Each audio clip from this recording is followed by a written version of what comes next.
오촌TV 986회 6.25와 이승만 대통령 12번째 시간으로 제2부 낙동강 방어선에서 대통령의 역할, 실종자 속출하는 미 24단입니다. 구독은 무료이니 구독과 좋아요 눌러주세요. 실종자 속출하는 미 24사단 8월 11일 어제 오후 늦게 노블 참사관이 나에게 왔다. 그는 우리 정부가 워싱턴 공관으로 보내는 편지를 무초 대사에게 주는 것은 잘한 일이지만 대사는 이런 때 그 편지 내용과 같은 성명을 우리 공관이 내게 된다면 사태를 악화시킬 뿐이라고 대통령께 여러 번 이야기했던 것으로 알고 있다고 했다. 미국 정부는 소련이 빠져나갈 문을 터주려고 하고 있다. 미국인들은 이 같은 성명으로 소련군이 이 전쟁에 참여할지도 모른다는 점을 몹시 걱정했다. 만에 하나라도 소련군이 전쟁에 개입한다면 미군은 지원을 철회할 수밖에 없을 것이다.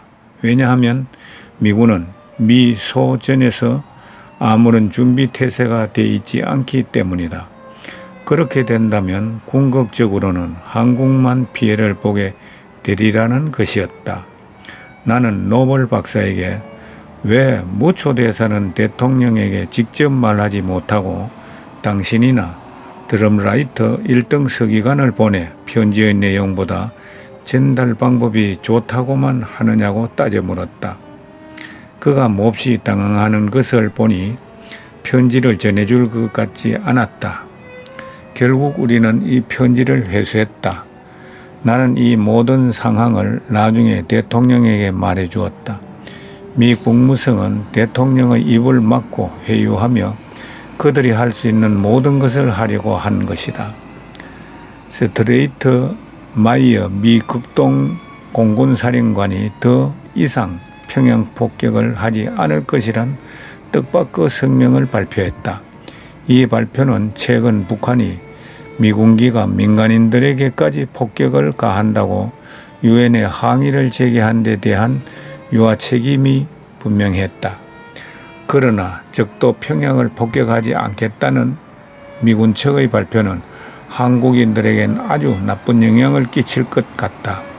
군사시설이 전혀 없다면 미군기들이 폭격할 이유도 없지 않은가? 왜 그런 발표를 해서 북한 측에 마음 놓고 공항과 철도 시설을 복구할 시간을 준단 말인가? 한국인들로서는 분통이 터질 노릇이었다.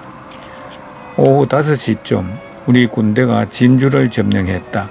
그러나 정강된 일개 연대 규모의 적 게릴라들이 포항을 포위하고 있다는 이야기였다.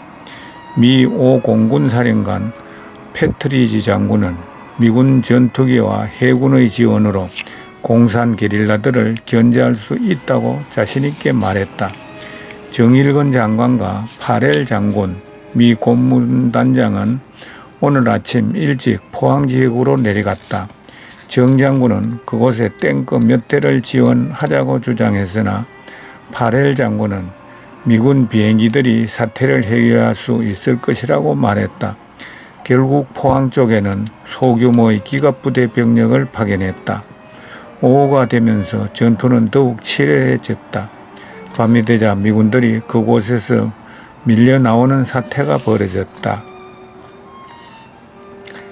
NSS의 프랑크 에머리 기자가 대구에 도착했다. 그는 막 외관에서 왔다고 했다. 그는 한국군들이 총도 없이 수류탄과 맨주먹으로 용감하게 싸우고 있다고 전해주었다.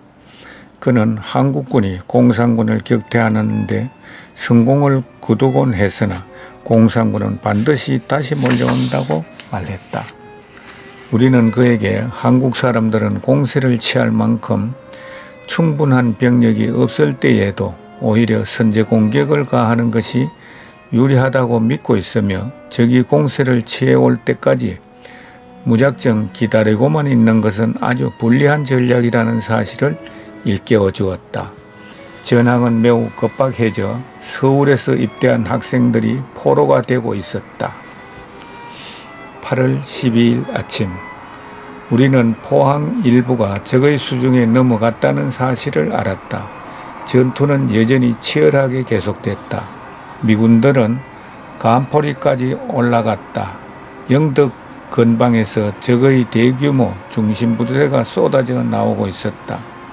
유엔군은 그쪽으로 탱크 30여 대를 긴급 출동시켰다. 오후 5시가 넘도록 우리는 그곳 전투가 어떻게 전개됐는지 결과를 알 도리가 없었다. 우리 방송은 수신 상태가 몹시 나빴다.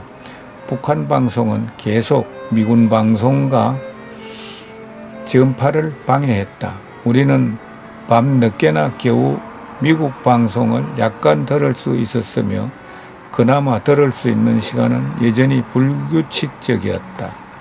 대통령은 어제 메가더 사령관에게 보낼 편지를 썼다. 우리는 이 편지를 오늘 오후 5시 무초 대사에게 주어 전달하도록 요청했다. 미군기들은 하루 종일 출격했으나 적의 움직임은 조금도 사그러지지 않았다. 정말로 믿을 수 없는 일이었다. 어젯밤엔 인도의 웅크라 군사 옵서버가 영국 기자 2명, 한국 기자 4명 등과 함께 전선으로 갔다가 지뢰를 밟는 바람에 이들 전원이 사망했다는 보고가 들어왔다. 국방장관은 사전에 이들에게 안내자가 없는 전선 방문을 금한다고 통고해 주었음에도 불구하고 아무도 모르게 떠났다가 참변을 당했다고 보고했다.